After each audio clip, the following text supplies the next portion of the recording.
esoteric decoding of Genesis all the way to Revelations, and this is part 5 of Genesis. It's a lot to get through, so if you missed the last 4 episodes, make sure you tune into those so that you can understand where we are. It's so much information, and if you don't go from the beginning to where we are now, or if you just start skipping around, you can get confused and the stories won't make as much sense as they do when you go in order. Okay, so just a little brief. I'm not going to go too much into what we've talked about already, but we talked about the left always conquering the right brain, right? This is what the stories are in the beginning. It's talking about the spiritual awakening. We talked about Adam and Eve, the serpent, Cain and Abel. Last episode, we were talking about how finally, right, Abram and Sarah get the H in their name. H comes from the Hebrew word that means spirit, breath. And this is the first time that the right brain is about to conquer the left brain, right? King Sodom is like, no, please, give me all the material stuff, or give me everyone and I'll give you all the material things, right? And he's like, no, I actually want to explore the right brain. I want to explore the spirit side of me. We talked about Abram's spiritual test, the name change, the covenant, and the circumcision, the moment spirit finally conquers the ego. Okay, so now we move into Genesis 27, before Jacob's ladder, okay? So in this story, Isaac is old and he cannot see well. Okay, so just to give Isaac had 2 children, Esau and Jacob. Okay, so right now, Isaac is starting to get old and he's kind of blind at this point. Okay, so Isaac is old, cannot see well, and believes he is close to death. He calls his older son Esau and tells him to hunt game, prepare a meal he loves, and then Isaac will give him the family blessing. Rebekah overhears this. She wants Jacob, the younger son, to receive the blessing instead. She tells Jacob to bring her goats so she can prepare a meal, just like Isaac likes. Then she dresses Jacob in Esau's clothes and puts goat skins on his hands and neck, so he will feel hairy like Esau. Jacob goes in to Isaac, pretending to be Esau. Because Isaac's eyesight is poor, he touches Jacob, smells Esau's clothes, and ends up giving Jacob the blessing meant for Esau, the blessing of the firstborn. After Jacob leaves, Esau returns from hunting, prepares the food, and brings it to Isaac. Only then does Isaac realize he has blessed the wrong son. Esau cries out in anger and begs his father for a blessing of his own. Isaac gives him a lesser blessing. Okay, so just a little overview. Isaac represents the mind, right? So Isaac being the mind, the overall personality, the ego. Esau represents the left side, Jacob represents the right side. Same thing with Cain and Abel, right? Cain represented the left, Abel represented the right, and Cain conquered the spirit side, right? He killed his brother Abel. Rebekah in the story represents the spirit, the inner mother. Okay, so in this story, when you read it literal, you can think, okay, he did his brother wrong, right? But when you understand that the spirit has to almost trick the mind, right? Because you have to remember Isaac means mind. And so Jacob, the right, the spirit, has to almost trick his left brain, right? It's not about killing off it because it never dies. It's just about tricking that left mind so that you can go into meditation and you can start working on your spirit self and all those things. Okay, so Isaac, the mind, was going to bless Esau, the physical, the left side. Rebekah, the spirit, right, representative of the spirit, teamed up with Jacob, the right hemisphere, the right side, and put hairy skin on his arms so he felt like Esau because Isaac couldn't see well. Jacob went in, deceived Isaac, and stole the blessing. Right? This sounds terrible, but spiritually it symbolizes something else. To get the blessing of the divine mind, you must trick your ordinary mind so attention stops going to the left physical side and shifts to the right spiritual side. Right? And how do you do this? Same reason when I'm sitting in silence and I'm like, okay, should I go meditate? But I put on a podcast instead, right? It's tricking that left mind and teaching that left mind that, no, we have to do the work. We have to go within. We need to meditate. We need to listen to high vibrational music. We need to do the affirmations. We need to do the things that are going to feed the spirit, the right hemisphere, the right brain. Whatever you want to look at, Jacob, Abel, Eve, all of these things are the same thing, talking about the same thing over and over. Okay, so once you shut down the mind, the constant left side activity, then you can activate the right. This is the meaning of taking no thought. The mind temporarily disconnects from the physical direction and begins to pick up the spiritual direction. Okay, so Jacob must trick Isaac because the story teaches you that you must trick your mind to enter meditation or spiritual states. Meditation techniques seduce or distract the mind so it stops feeding the physical side and activates the right side. Okay, so all of this is symbolic of the conflict that happens in the mind, right? Every single day you are choosing, should I meditate? Should I watch TV? Should I do this? Should I do this? How are you feeding your spirit side versus the physical side, right? We're always feeding the physical and never the spiritual. I always say, seek to be spiritually wealthy, not materially wealthy, right? And then the rest will come. Okay, so in Romans 8, it even says, the carnal mind is enmity against God. It is not subject to the law of God, neither indeed can be, right? The carnal mind is the left brain. The spirit mind is the right brain. The physical versus the spiritual, the lower nature versus the higher nature, Esau versus Jacob, Cain versus Abel, God versus the devil, Adam versus Eve, all the same thing. Do we get it now? So Abel brings sheep, meaning thoughts, right? Anytime the Bible is talking about sheep and those type of things, it's talking about thoughts, divine thoughts. Cain brings fruits of the ground, meaning ideas you dig up from your own mind, your own ego ideas. God accepting Abel's offering means inner surrender thoughts. Sheep are harmonious, right? I said I would just go back and talk about that for a second. So Genesis 27, the section continues the conflict between Jacob and Esau, symbolizing the ongoing struggle between your spiritual right side and your physical left side. Esau at this point becomes furious, right? He says that after their father dies, he will kill Jacob for stealing the blessing. When Rebekah hears about this, she calls Jacob and warns him. She tells him he must leave immediately and flee to her brother Laban, who lives in Haran. Rebekah tells Jacob to stay with Laban until Esau's anger cools and he forgets what happened. She says she will send for him when it is safe. She also expresses fear that if things continue the way they're going, she might lose both of her sons in a single day. One through Esau's violence and the other through consequences of separation. This is symbolic of why does she say, I might lose both of you? Because when you have that conflict going in your brain, most people call it spiritual psychosis or whatever, a mental breakdown, you're going to lose both sides of your brain. You never know what they're going to do. They might put you in a mental asylum. People are going to talk down on you, and you can possibly go crazy when you're going through a spiritual awakening. Okay, so the symbolism of Laban and Haran. So Laban equals white, Haran equals mountain. Separate and go to the white mountain. Right? Go to the higher place within yourself. Go to the virgin consciousness. It doesn't mean that white is better than black or anything like this. It's purely symbolic and esoteric. Okay, so go where there is no stain of thought, no screaming, no internal war. This is meditation. The left side sets out to kill the right side. Same thing that happened previously. The text says that the left side is setting out to kill out the right side. This represents inner conflict. I will slay my brother. This shows the conflict inside you, inside your mind. Rebekah, the spirit speaks. Rebekah symbolizes the spirit speaking within you. Rebekah says, my son, obey my voice and arise and flee to Laban, my brother to Haran. Okay, in Genesis chapter 28, avoiding the daughter of Canaan. You shall not take a wife of the daughter of Canaan. Symbolically, this refers to emotionally spirituality. We must take our conscious impulse someplace special. We cannot spend our time intercoursing with our emotions, right? Because daughter, wife, represents emotions. So we cannot intercourse with our emotions feeling sorry for ourselves, right?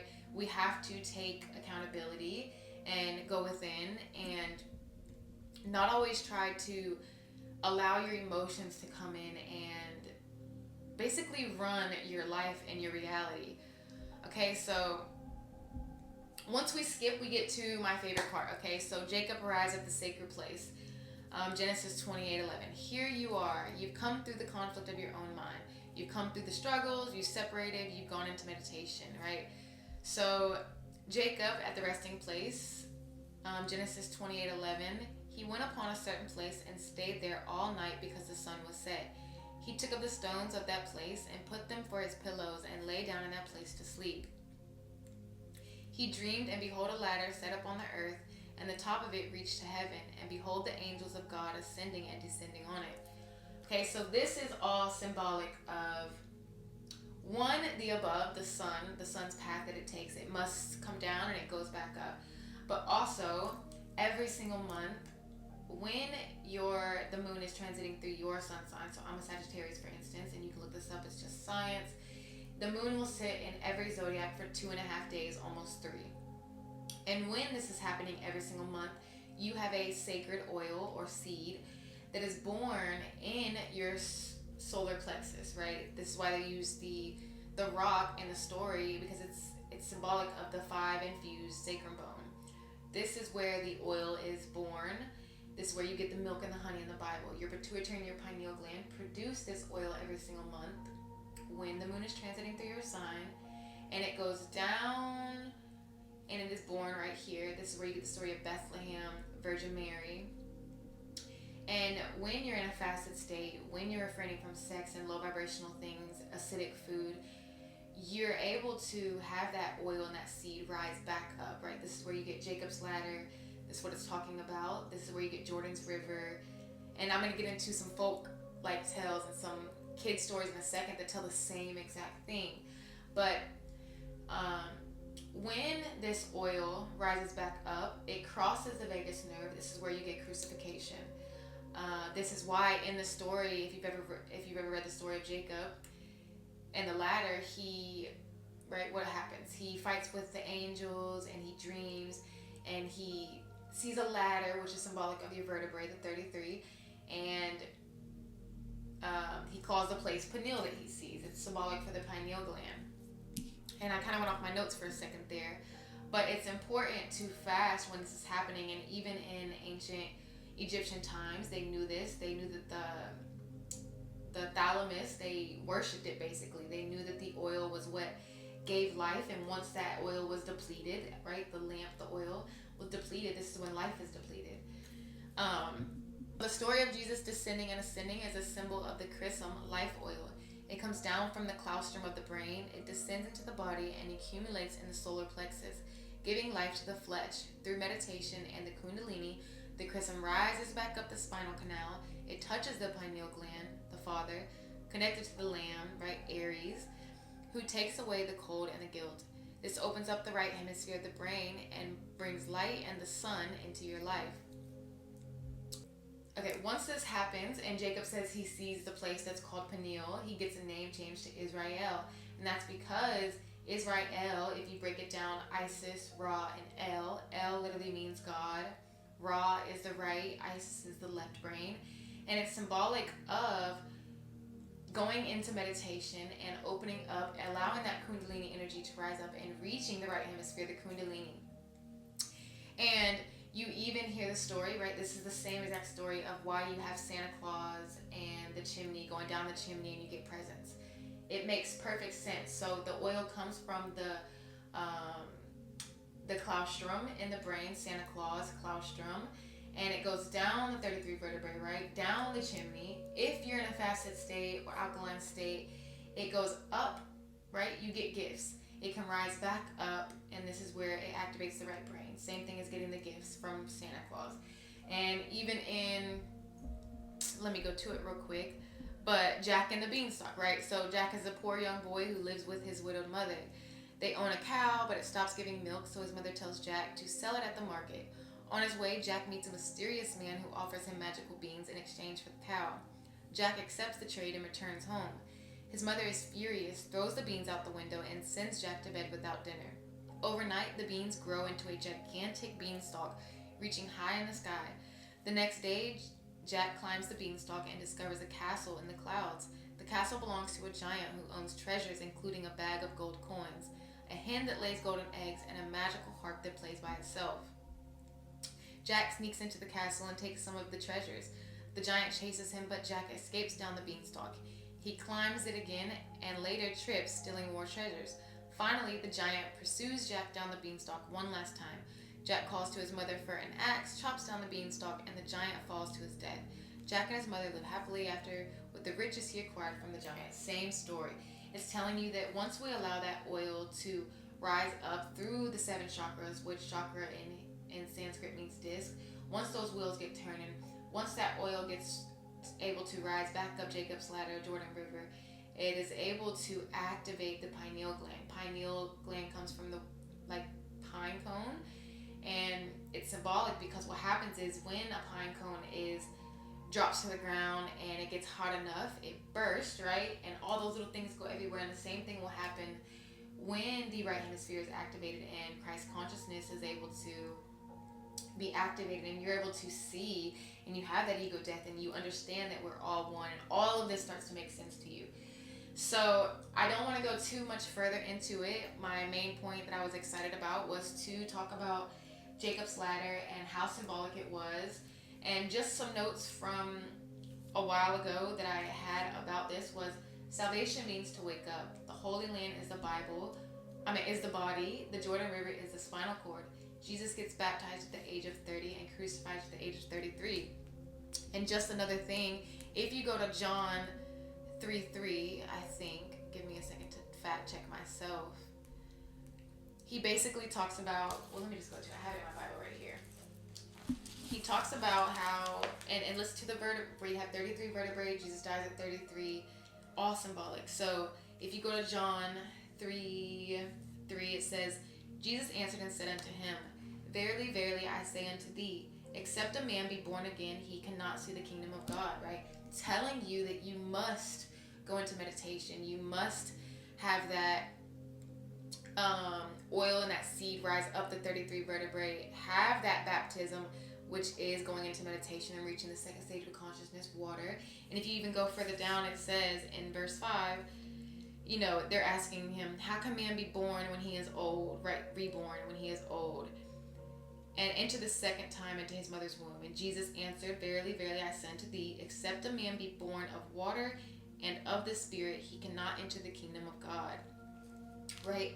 Symbolic, same thing as Noah's Ark. We have to go into meditation.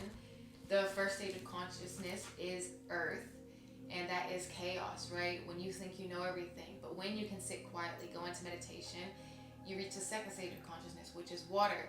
When you can learn to sit in the third stage of consciousness, air, which is thought, then you reach the fourth stage of consciousness, which is fire. And then we reach the fifth stage of consciousness, which is the ether, which is Christ consciousness, which is all oneness. So, yeah, I know I was a bit all over the place. Sometimes it be like that. But I hope you really understand what all of this is saying. None of these stories are literal. It sounds repetitive because it is. It's all talking about the conflict that goes on within the mind, and how you have to take accountability. You have to choose every day to, seek the right side, seek the spirit side of you. Don't always give in to the left side and let it win. Don't let it kill the right side of you. And to understand these things, like what I'm talking about, the as above, so below, right? Jesus dying and his birthday being on the 25th, it's all the same thing. What happens above happens below. When I was just talking about the moon sitting in your sun sign for 2.5-3 days, the same thing happens with the sun, right? It dies on the 22nd of December. The sun dies. We have winter solstice, which is basically talking about the sun being at its lowest point. We get the least amount of sunlight. And on the 25th, 3 days later, this is why Jesus was in the cave for 3 days, you have the sun come back. And this is why they say Jesus' birthday was on the 25th. So, I don't know. All of this stuff is super fascinating. And, I hope that you're learning something as we're going through Genesis so far. And yeah, if you have, I hope that, you subscribe, maybe leave me a comment, some suggestions.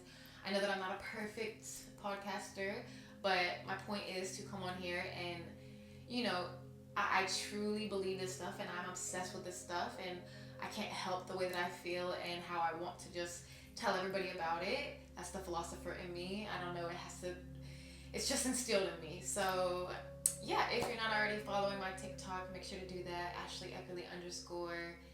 And yeah, thank you for all of you that have followed me. We've jumped up from like 200 to 3 something, so I'm super excited, and I'm grateful for all of you that stay and, just, support me and all those things. So I hope you guys have a great week.